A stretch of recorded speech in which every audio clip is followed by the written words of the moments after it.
अस्सलाम वालेकुम, मैं हूं तौसीफ़ हमदानी केनस से बराह रास्त आपसे मुखातिब हूँ।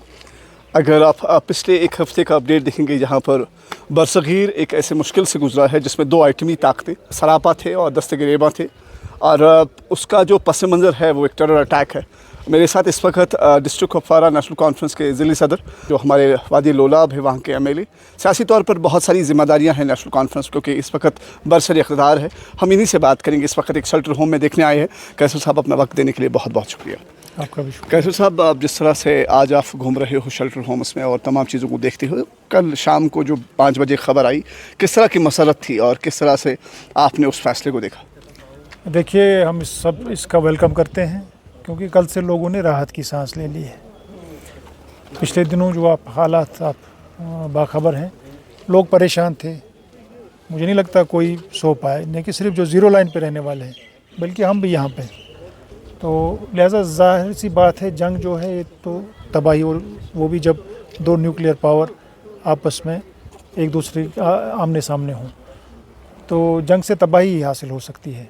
अब ये हम इसका वेलकम करते हैं जो सीज़ फायर हुआ है, और हम चाहेंगे, दुआ भी करेंगे, अपील भी करेंगे दोनों ममालिक से कि अमन बरकरार रहे और जो भी मसले हैं बातचीत से ही हल हों। जिस तरह से डिस्ट्रिक्ट कुपवारा एक सरहदी ज़िला है, यहाँ पर टंगडार इलाका है या चौकीबल इलाका है, वहाँ बहुत सारे घरों को नुकसान पहुँचा है, माली तौर पर भी, और अगर आप देखेंगे उनके मवेशियों को भी नुकसान पहुँचा है। किस तरह का आगे की हिकमत अमली होगी, उनको किस तरह से हम रिहेबिलिटेट करें?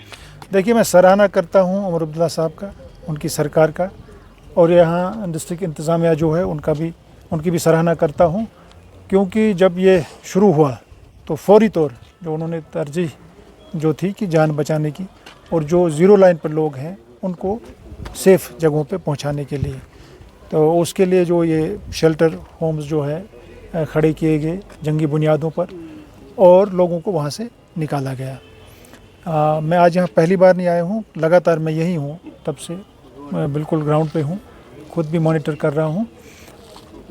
चूँकि अब जो मसला ये है कि जो नुकसान हुआ है, माली नुकसान हुआ है, उसमें ज़्यादातर टंगडार में हुआ है।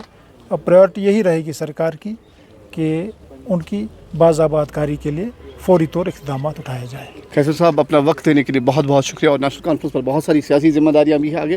तो क्या उमर अब्दुल्ला साहब आ रहे हैं कुपवारा? जी बिल्कुल, वो एक आध दिन में खुद भी आ रहे हैं, वो खुद भी इसका जायज़ा लेंगे, और जो भी आगे इक़दाम उठाने होंगे, ज़रूरी इक़दाम होंगे, वो इंशाअल्लाह रवाना। अपना वक्त देने के लिए बहुत बहुत शुक्रिया।